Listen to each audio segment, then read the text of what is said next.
We're rolling? Yeah. Okay. Let's both film Annabelle for a second. Can you just clap?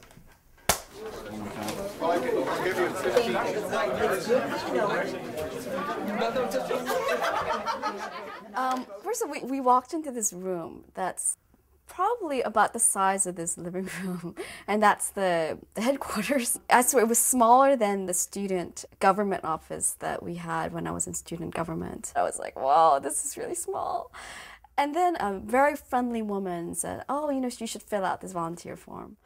And we're filling it out, and we come to this one part where it says, check if you're African American or Latino, but Asian was not listed.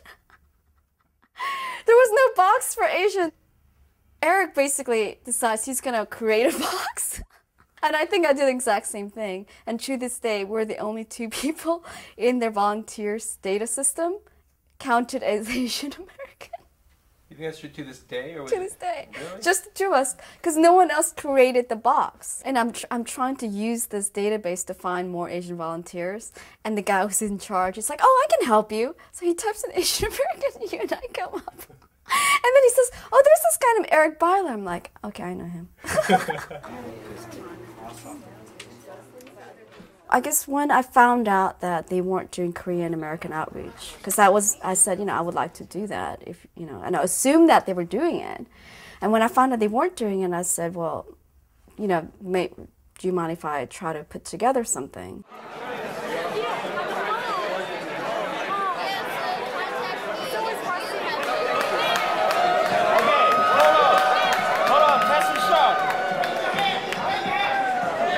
We first wanted to ask for money so that we can get ads in Asian press. And it wasn't a lot of money. We're talking about like, you know, $500 for half-page ad. That to me was like a bargain, but you know, they basically said they have zero money to give us because all the money was going to TV ads. But I was able to negotiate so that we could get funds earmarked. You know, so if we raise money for Jim Webb, we could get the funds earmarked for Asian ads, which was a coup, actually.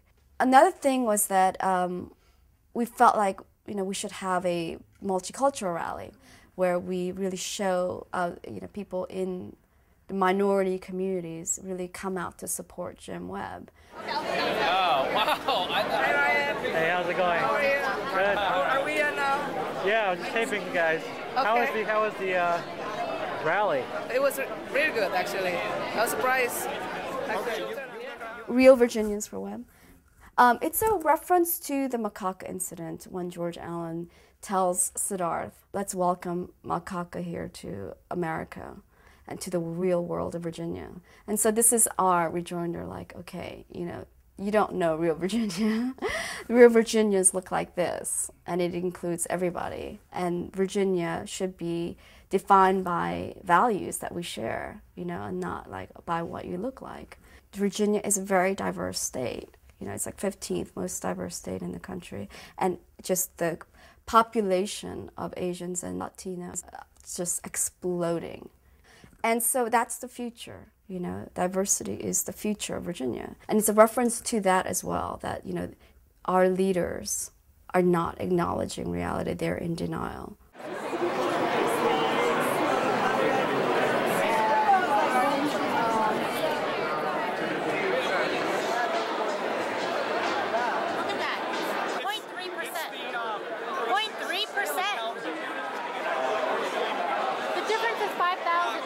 But didn't you just say it was 7,000? But it's 5,000 now.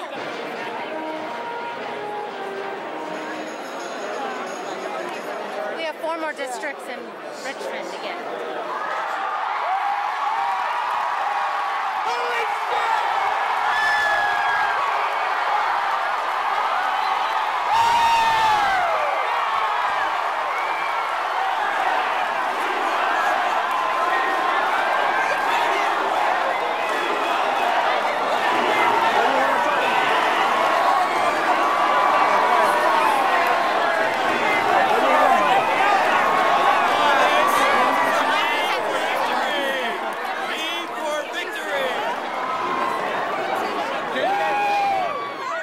I always had this, you know, fantasy, like since I was, you know, in high school, that, you know, I wanted to be part of social change.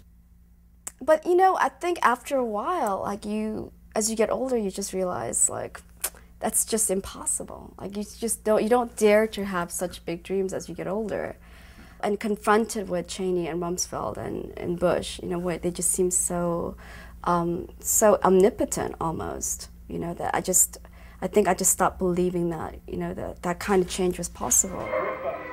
Senator-elect Jim Webb and Senator-elect John Tester. I don't think there were legitimate reasons for us to have taken this move into Iraq. Again, after the election, I bought my ticket to come back here.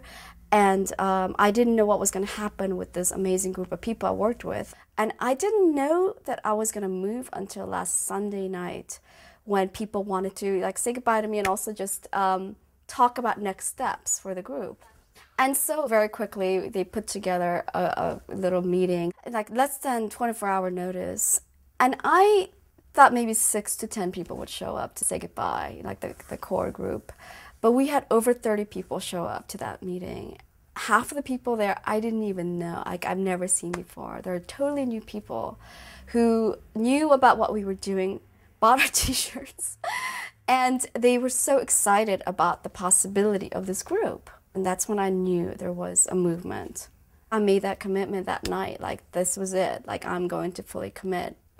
And so that's, yeah, last Sunday. Now today's Friday.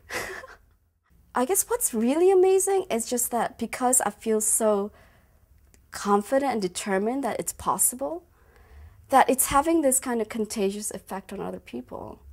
You know, people who have been in politics for years or people who are, you know, generation older, you know, in their 50s, 60s, and 70s. Like, those people are awakening to their own ideals and wanting to help me. I just find that amazing. And every time I ask anyone for help, they said yes to me so far.